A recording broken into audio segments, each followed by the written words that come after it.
নমস্কার, আমি কৌশিক চক্রবর্তী। আমি এখন দাঁড়িয়ে আছি নবলানন্দা ভবনে।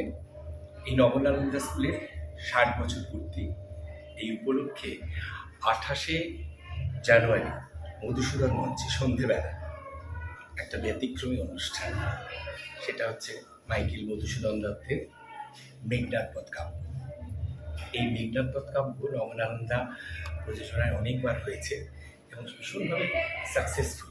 কিন্তু এবার আমার একটু টেনশন, তার কারণ আমি এই প্রযোজনায় মেঘনাদের চরিত্রে অভিনয় করছি, চেষ্টা করছি।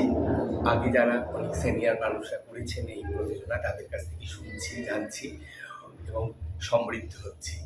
এবং আমি খুব ধন্য মনে করি যে এইরকম একটা চরিত্র, এইরকম সংস্থার প্রযোজনায় তারা যে আমাকে নির্বাচন করেছেন, এর জন্য অনেক অনেক কৃতজ্ঞতা। নবলানন্দা অধ্যক্ষ, মানে বর্তমান অধ্যক্ষ অরিজিৎ মিত্র এবং এই পরিবারের, এই নবলানন্দা পরিবারের সকল সদস্যর কাছে খুব চেষ্টা করছি ভালো করে করবার।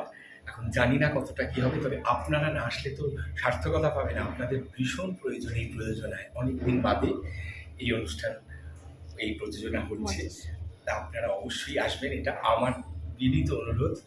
আপনারা আসলে আরও কিছুটা হয়তো আমি সমৃদ্ধ হব। আপনারা আমাদের পাশে থাকবেন, এই আশায় রইলাম।